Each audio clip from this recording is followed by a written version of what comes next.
Baik, selamat pagi semuanya. Perkenalkan, nama saya Hana Yulita.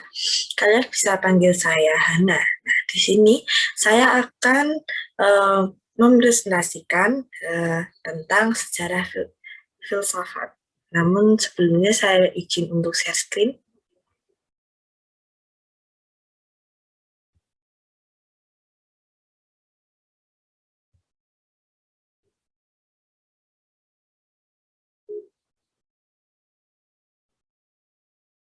Ya, sejarah filsafat. Nah, ini adalah nama panjang saya, yaitu Hana Yulita Indah Nawasih, dengan NIM 29 2019 136. Filsafat.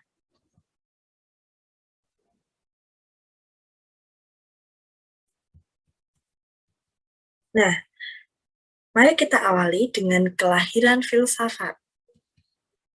Tidak bisa dilepaskan dari perkembangan ilmu pengetahuan, yang artinya filsafat ini lahir tidak bisa dilepaskan dari perkembangan ilmu pengetahuan.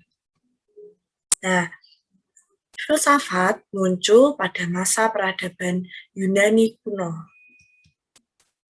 Salah satu contohnya adalah piramida yang pembuatannya sudah menerapkan geometri dan matematika.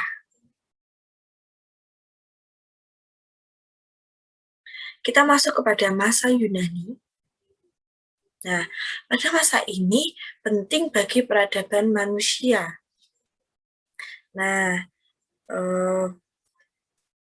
pada masa ini terjadi juga perubahan pola pikir manusia, yaitu pola pikir yang percaya dengan mitos menuju pola pikir yang lebih rasional dan kritis. Nah, percaya dengan mitos ini, mereka masih percaya dengan adanya pola bintang dan keadaan alam yang menurut mereka itu patut dipercayai.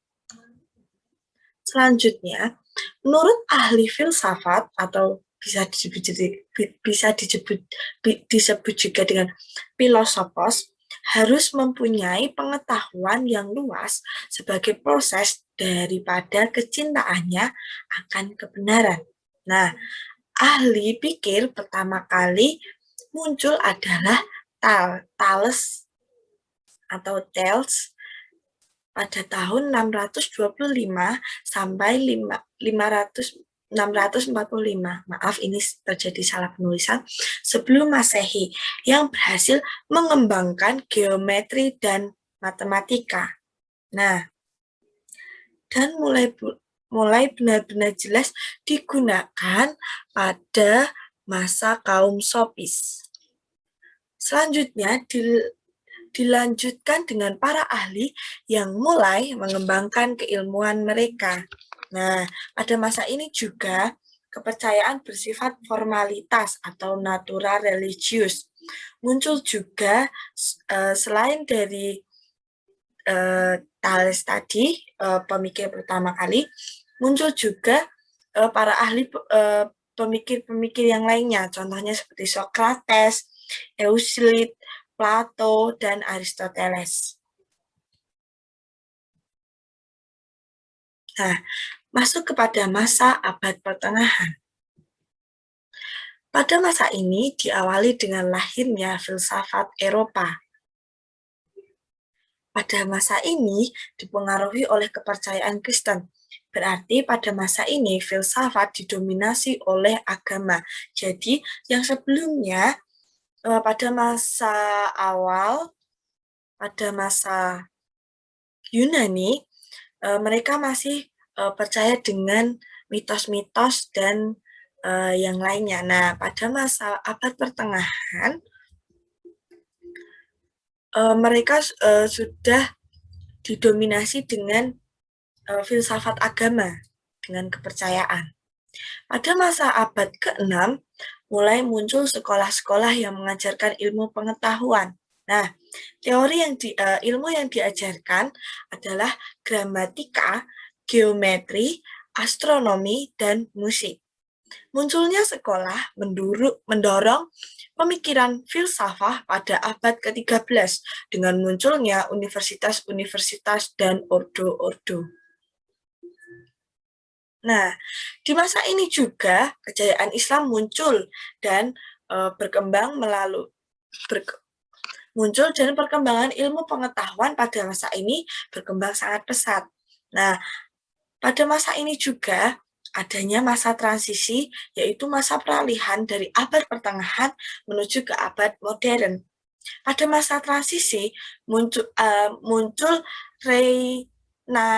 Renaissance dan humanisme mengawali pada masa modern. Selanjutnya kita masuk pada masa abad modern. Nah, pada masa ini pemikiran filsafat berhasil menempatkan manusia pada tempat yang sentral. Nah, pada masa ini pemikiran filsafat diupayakan bersifat praktis, yang berarti manusia lebih berpikir ke lebih rasional seperti itu. Nah, pada abad ke-18 perkembangan pemikiran filsafat mengarah pada ilmu pengetahuan.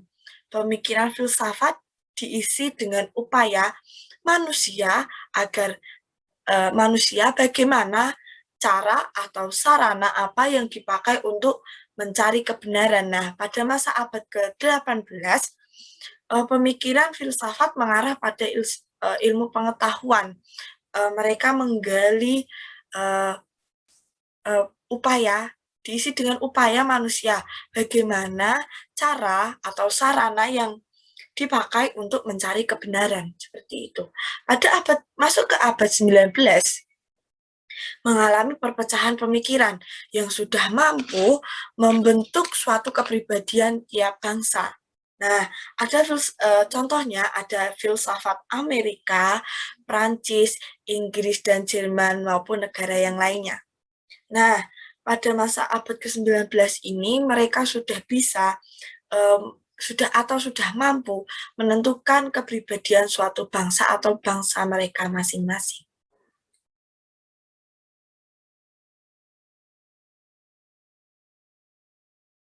Masuk ke abad dewasa atau abad ke-20.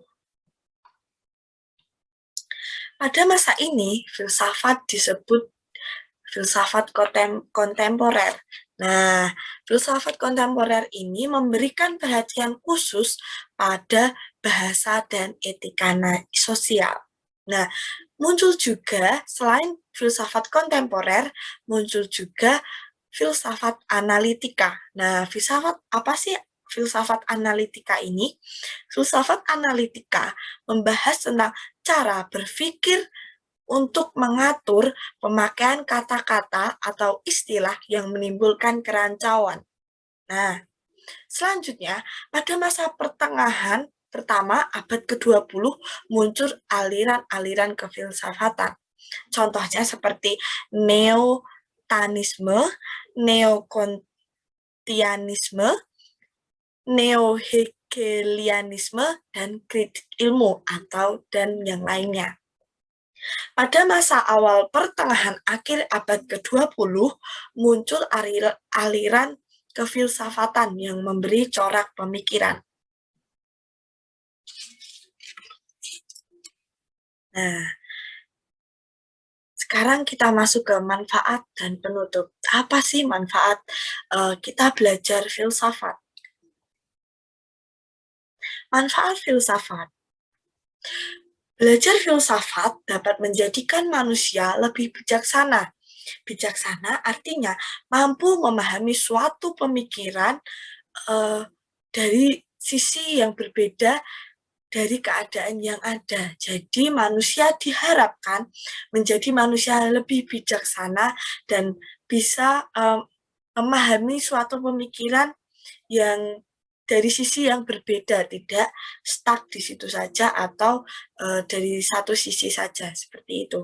Nah, untuk penutup, mungkin ini syarat.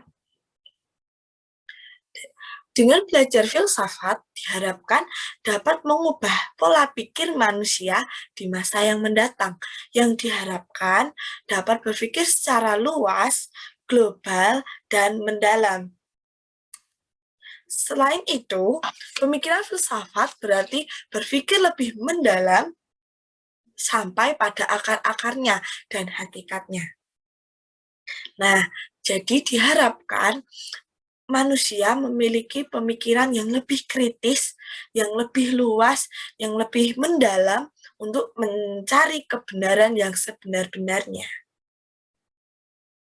Nah, inilah akhir dari presentasi saya. Ini presentasi mengenai sejarah filsafat. Semoga bisa bermanfaat dan terima kasih untuk perhatiannya. Sampai jumpa.